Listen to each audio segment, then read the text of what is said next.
అప్పుడు రోషియా అని ఒక ఆయన ముఖ్యమంత్రి ఉండే. ఆ రోషియా 14F అని ఒకటి తీసుకొని వచ్చాడు. హైదరాబాద్ సిటీలో మనోళ్ళకి ఇక పోలీసు ఉద్యోగం సెప్రాస్ ఉద్యోగం కూడా దొరకదు. అప్పుడు నాకు తిక్కరేగింది. ఇక నేను బతికుండగానే ఉద్యమం నాటిపోయిన నాయకుని నేను బతికుండగానే ఇక వీళ్ళు ఇట్లా F-15 E-15 R-15 తెస్తే ఇంకేం మిగులుతుంది, సావో రేవో తేల్చుకోవాలని చెప్పి ఆ రోజు నేను శపథం కట్టిన. ఉద్యోగ గర్జన చేసి సిద్దిపేటలో కేసీఆర్ సచ్చుడో తెలంగాణ వచ్చుడో, ఈ తల్లి ఆందకనే మంచిగా దగ్గరేంగని చెప్పి ఆ శపథం చేసి ఆనాడు ఆమరణ నిరాహార దీక్షకు బయలుదేరితే మొత్తం తెలంగాణ అల్లకల్లోలమైంది.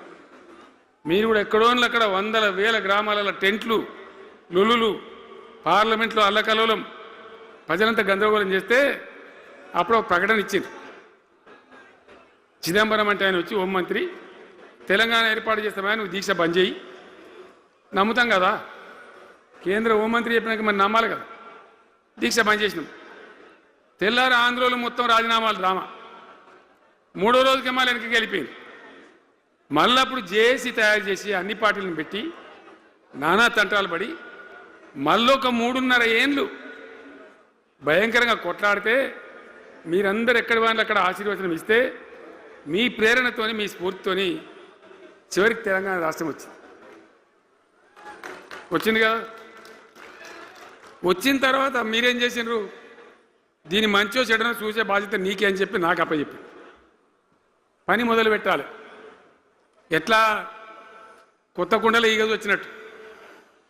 దీని ఆర్థికం తెలియదు, కథ తెలియదు, చాలా చాలా కష్టమైనటువంటి క్లిష్టమైన పరిస్థితి. అంత అలకటి పని కాదు. ఏం చేయాలా, ఎక్కడికక్కడ పెద్ద భయంకరమైనటువంటి బాధ, చాలా ఇబ్బంది. ఇదే జిల్లాల చాటిపల్లి ఉంటుంది, చొప్పదండి మండలంలో జిఆర్ రెడ్డి గారు అని చెప్పి పెద్ద ఆర్థిక శాస్త్రవేత్త. ఆయన బీహార్లో పనిచేస్తూ ఉండే. నేనే స్వయంగా జిఆర్ రెడ్డి గారికి ఫోన్ చేసి, అన్నా మన సొంత రాష్ట్రం వచ్చింది, మనం బాగు చేసుకోవాలి, మీరు రావాలి అని పిలిపించుకొని అట్లాంటి వాళ్ళందరినీ సమూహపరచుకొని ఒక ఎజెండా వేసుకొని బయలుదేరి. అంతకుముందు సమైక్య రాష్ట్రంలో మొత్తం తెలంగాణ చెరువులు నాశనం చేసింది. కాకతీయ రాజులు తవ్వించిన చెరువులు ఉండే, మనకు బ్రహ్మాండంగా ఒక 75-80 వేల చెరువులు ఉండే. ఆంధ్ర పాలకుల సమైక్య పాలనలో మొత్తం నాశనం పట్టేసారు, కబ్జాలు పెట్టిండ్రు, నాశనం పట్టిండ్రు. చివరికి 40-44 వేల చెరువులు ఉండే. ఎక్కడ మొదలు పెట్టాలి, ఎవరి పేరు పెడితే బరకత అవుతుంది అని ఆలోచించి ఏ కాకతీయ రాజులైతే మనకు అన్నం పెట్టినరో వాళ్ళ పేరుతో ఇది బాగా చేయాలని చెప్పి మన మొట్టమొదటి కార్యక్రమం మిషన్ కాకతీయ.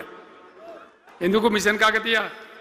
ఆ చెరువుల దరిద్రం వదిలిస్తే, వాటిని బందోబస్తు చేస్తే, వాటిలో నీటి నిల్వ సామర్థ్యం పెరిగితే గ్రౌండ్ వాటర్ పెరుగుతుంది, బోర్లు బాగా నీళ్ళు వస్తాయి. కాబట్టి అక్కడి నుంచి ప్రారంభించి చేసినాం. అది కూడా తెలంగాణ ప్రజలు, రైతులు ఒక ఉద్యమంలాగానే చేశారు. మట్టి తీసుకొని పోండి, సారవంతంగా ఉంటుంది, మీ పొలాలలో పోసుకోమంటే లక్షల ట్రాక్టర్ల మట్టి తీసుకొని పోయింది తెలంగాణ రైతాంగం. అన్ని గ్రామాలలో ఒక విప్లవం లాగా ఆ మట్టి తీసుకొని పోయి వాళ్ళ భూములలో పోసుకొని కూడా బ్రహ్మాండంగా చేసింది.